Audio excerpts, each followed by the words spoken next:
فقري حيلو خينو مدب كان حلم غان مجهد كم روكيت نقدميت كونش فكذا أمبر زورمو غيرو كاب علامها بمترف ناب من قد ودكت زمر حكاك خون يبلون كم أنت خينو غا برجز فقري كونان سلام أب كل كورنا عالم تركبو زغبركم من زغبر كنن أحوات فانكل تسفى مريم يمسخم زلغو دراسي نايزا أبز قربا أوانات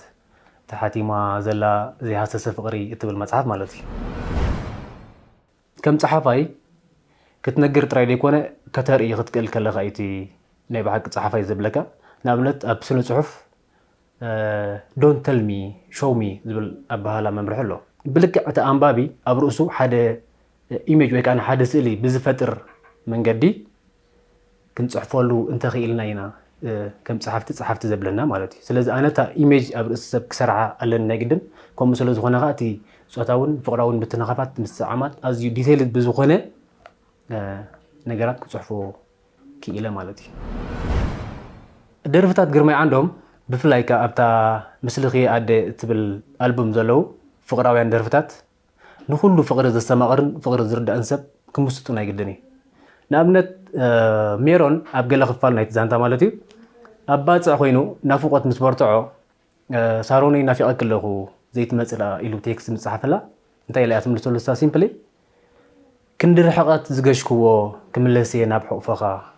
كل يترف انت يالوني زي نسخة زي فقرخا بمبال قبل علي يزلوا كتور فقرن كساب زهلو كساب زراحة قطر حقات هلو خاني نابزلوا وقت مسء ولا حدا كما كنت كم زي يدليان بتا سيمبل بتا درف جيرات قلصولو مالتي أما لا علم تركبو إذا خبركم عن ببتي نزع متحف نمركب أبزل لكم مهاجرن كتمان أبز تفلاليو علم لخوان دكانات متحفتي تزرجحت لكم كم زلان حبرنا بزي أب تحت إن قدفلكم ISBN نمبر بمتقام كترخبوا خم تخلون حبر نزيادة حبريتها أب حبرات منقستات أمريكا أب دكانات متحفتي بارنس إن نوبل أب كندا أب دكانات متحفتي إنديغو إن بلاكويل أما لا أوروبا أب دكانات متحفتي بلاكويل إند فويل.com أب نروين شودانن أب دكانات متحفتي أدليبريس كامون أب أستراليا أب دكانات متحفتي بوكتوبيا بغربا خطرخبوا خمت تخلو كنحبركم نفتو بتوساخي كابزن ستتقص هاجرات وزان اتقمتو عن ببتدما زلهم هاجر أب كومنت مسد تحفلنا أب كبابيكم زل أبيت متحفتي كترخبوا اتخلو لحبريتا خنهبكمينا ዝተፈላልየ መበገስን ዝተፈላልየ ዕላማን ክሳብ ዝሃለዎ እቲ ናይ መፅሓፍን እቲ ናይ ፊልም ፅሑፋትን ዝተፈላልየ ነናቱ ዛንታ ርእሱ ዘዝኽእለ ዛንታ እዩ ስለዚ ዝኾነ ምትሕዋስ ወይ ከዓ ዝኾነ ምምሳል የብሉን ዘይክህልዎ ከዓ ናቹራል ማለት እዩ ግድ ክመሳሰልሲ ኣይግብኦን እዩ ኣይመሳሰልን ርእሱ ዘዝኽእለ ዛንታ እዩ እዛ ዘይሃሰሰ ፍቅሪ ትብል ኣርእስቲ ብልክዕ ነቲ ሙሉእ ዛንታ እትውክል ኣርእስቲ ስለ ዝኾነት زي حساس فقري كبلا كيله بزيادة خا نتا مصحف مسنببنا سلمتي زي حساس فقري ارستوي وازا مصحف بلك اخر داناي مالتي ابزا مصحف زلو ناي ميرون تغبارات كل حقي ابتي ناي بحقي حقني اف قرن الفقري بتخكل زردان طواي انتر امصينا كابصتا وركب لعلي نتي كل نغرات ناي فقري سلازا عابيو نفس قاتيو كابصتا وركب نخحرم دشغورو نغير ايكونن مالتي ناي بحقي بعمقت نفقر نزورن نزردون ምናልባት ተሓሳባት ደቂቅ ክኸውን ይኽእል ኣብቲ መጽሓፍ አንቢብና ክንርድኦ ኢና ኣነ ብቃለይ ክገልጾ ምናልባት እንጨታው ርክብ የፋኹሶ ዘሎ ኮይኑ ክመስል ይኽእል ግን ኣብ ቅድሚ ፍቅሪ ዓቢ ዳር ፍቅሪ ዓቢ ወላሓት ነገራት ኣይኮነን ነፍስኻ ንምቁጻር ማለት እዩ ዋ እዚ ዛንታ ኣብ ዝተፈላለዩ ከተማታት ማለት ኣብ ከተማ መንደፈራ ከተማ ኣስመራ ኣብ ወደባዊ ከተማ ባጽዕ ኣብ ኮሌጅ ማይነፍሒ ይካየድ ማለት እዩ ኣብዚን ጥራይ ዲኮነ ኸኣኒ ኣብ ኩሉ ተነዚን ቦታታትን ነዘን ከተማታትን እዚን ዘራኽብ ጽርግያታትን ኣብ መንገዲ ዘሎ ዓድታት ኣብ መንገዲ ዘሎ ባህርያዊ ይኹን ሰብ ሰርሖ ጽባቐታትን ካልእ ነገራትን ብምሉኡ እንዳተገልጸ ብዕምቆት እንዳተገልጸ ይዝኸይድ ምስ ዛንታ ማለት እዩ እዚ ኸኣ ንምንታይ ተገይሩ እቲ ዛንታ ዝያዳ ስፍሓት ንምርካብን ዕምቆት ንምርካብን ንኣንባቢ መሳጥነት ንምፍጣርን እዩ ምስ ዛንታ ተታሒዙ ዝቦታታት ክግለጽ ተኸኢሉ ማለት እዩ ኣዝዩ ደስ ዝብል ናይ ፍቅሪ ፍጻመታት ናይ ሳሮንን ሜሮንን ኣብ ከተማ ባጽዕን ኣብቲ ገማግም ባሕርን ኣብቲ ባሕርን ኣብ መንደፈራ ኣብ ኣስመራን ካፋታት ኣስመራን ዘሎ ሜሮን ከም ተምሃራይ ናይ ሲቪላዊ ምህንድስና መጠን ኣብ ኮሌጅ ማይ ነፍሒ ምስ መምሃርቱን ምስቲ ኮሌጅን ዘሕልፎ ግዜ እቶም ምዕሩኽ ኣብ ጎደናታት ኣስመራ ኣብ ባጽዕ ኣብ መንደፈራ ዘሕልፎ ነገራት ካልእን ኣዝዩ መሳጢ ዝኾነ ኣገባብ ተገሊጹሎ